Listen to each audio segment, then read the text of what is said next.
Hello ladies and gentlemen, my name is Phil and welcome to Expo Aviation. Today's flight is from Las Vegas to Manchester, England with Thomas Cook Airlines and Air Tanker International. If you recall from our last flight, I said that this was a trip of two contrasting halves, so let's find out why. We begin at McCarran Airport's Terminal 3 for check-in. I had done this online the day before, so just had to drop the bag off and head to security. Inbound flights for Thomas Cook come into Terminal 1, but departures check in at Terminal 3 and then transfer over to the Dover terminal, so bear that in mind if you're planning a trip for yourself. Security was very quick. I've got to hand it to the TSA. They are good at getting people through pretty quick and are miles ahead of Manchester Airport in terms of overall experience. Once we had used the shuttle to get over to Terminal 1, I had a quick explore but ended up getting a bite to eat. I was surprised to find no McDonald's in there, but oh well. We would once again be travelling on board a Thomas Cook Airlines Airbus A330-200 operated by Air Tanker Services. Thomas Cook operates a daily flight from Manchester to Vegas during the summer using their own metal, but in winter it's a weekly service with an Air Tanker aircraft. There is no premium cabin on this aircraft and it is fitted with a 242 seating configuration throughout. The seat pitch is 31 inches and the seats do not recline, which I really do think is a good idea for an economy cabin. This time we were seated in the mid-cabin. Unlike at Manchester, rows 1 to 10 were called first, with the remainder boarding in rows of 5 starting from the rear and working forward, meaning we were the second to last group to board. There was once again a complimentary bottle of water, as well as a pillow and blanket for this night flight home.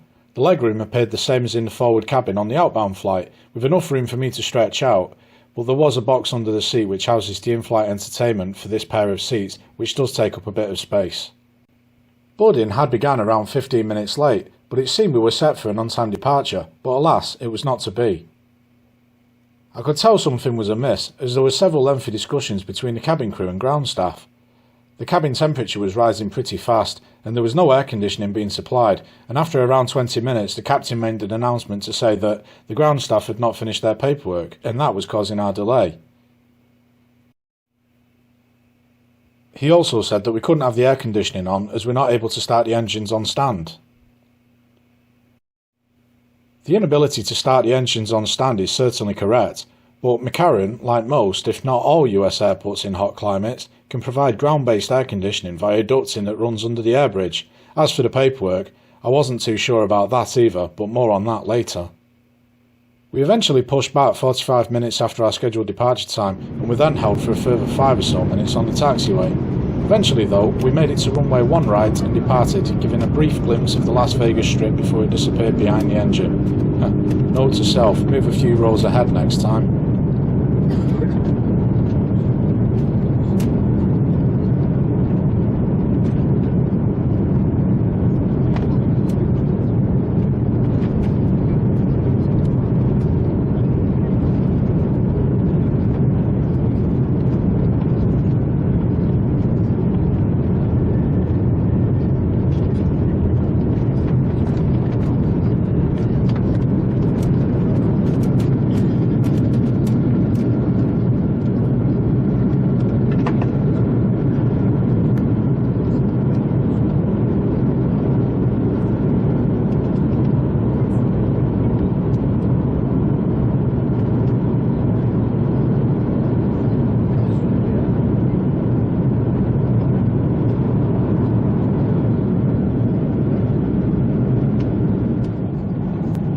Once in the air, the purser announced that he was upgrading everyone's in-flight entertainment by way of an apology for the ground delay.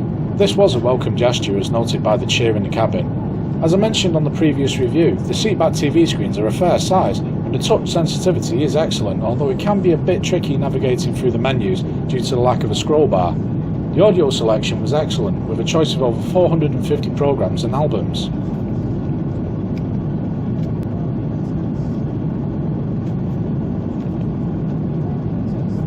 The visual entertainment, however, wasn't great.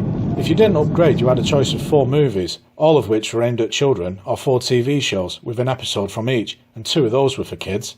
If you had paid £6 to upgrade your package, you had a choice of 64 movies and 149 episodes of various TV programmes.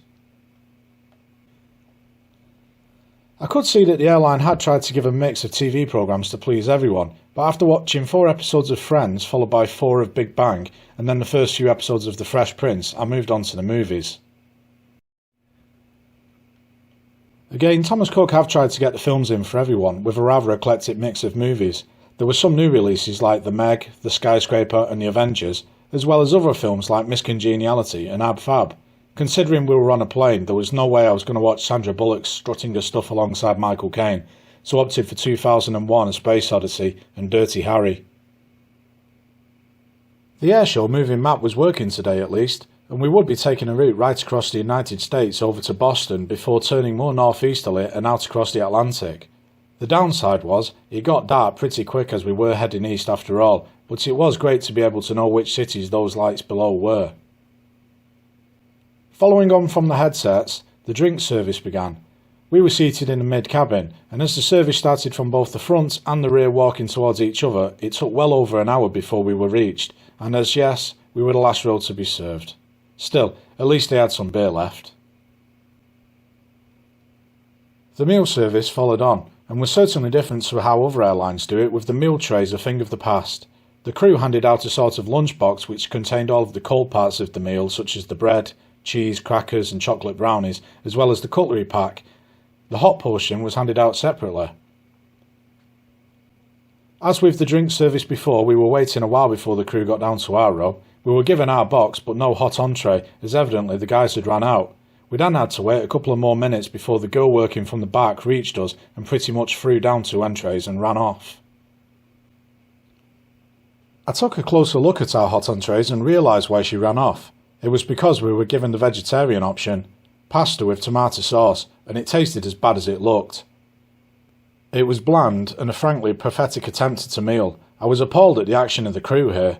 When I was cabin crew, we would at least apologise and explain the situation, which to be fair, I would have accepted it at that and left it, but to throw down 2 meals and run away hoping we wouldn't notice was far from acceptable. If you are lucky enough to get a normal meal, then you would have had a choice of chicken breast with Carolina sauce or beef with demi-glazed sauce, both of which sound appetising. It's certainly a shame we never got to try them. Eventually, a hot drink found its way over to us to accompany the meal.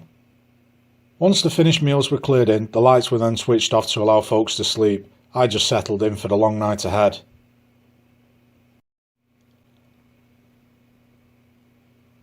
A few hours later, the cabin crew began the morning breakfast service. This consisted of a blueberry muffin, strawberry yoghurt and a carton of orange juice. I'll be honest, it tasted pretty good. I really enjoyed the yoghurt especially, and the muffin was nice too. It was, however, marred by the fact we once again had to wait a while for the crew to work their way down to us from the front. Then they met the crew from the rear at our row and returned to their galleys without checking they'd actually served us, which they hadn't. After using the call bell to summon the last from the back, she didn't apologise for missing us, just ventured off, grabbed the meals and brought them up to us. A recommendation from me is, if you're going to be flying Thomas Cook Airlines on a long-haul flight, for God's sake don't sit in the middle cabin. Anyway, the sun had risen as we cruised over Ireland, and eventually we started our descent into Manchester. We would be landing on 05 right.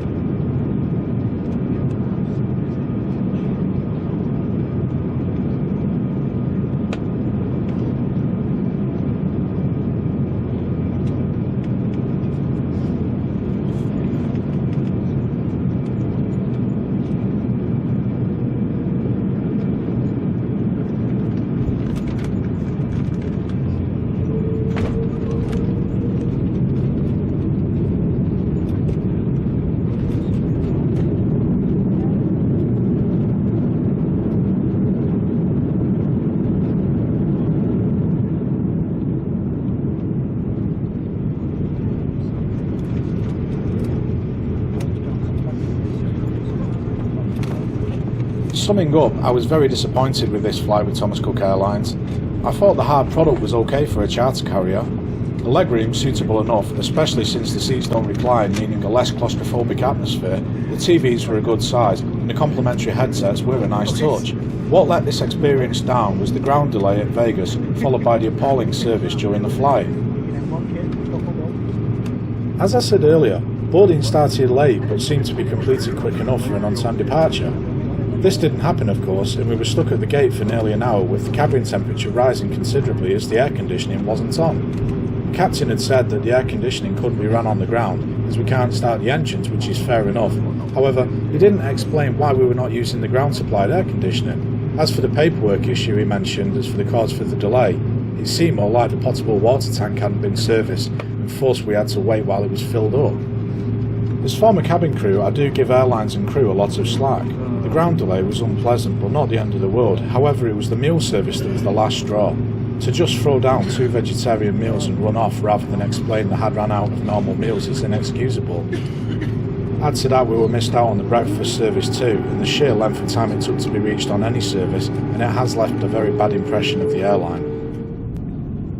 To be fair, I had contacted Thomas Cook Airlines after our flight and they eventually responded, however didn't actually answer any of my questions, nor actually take note of what I had said, and was fobbed off with a very generic letter.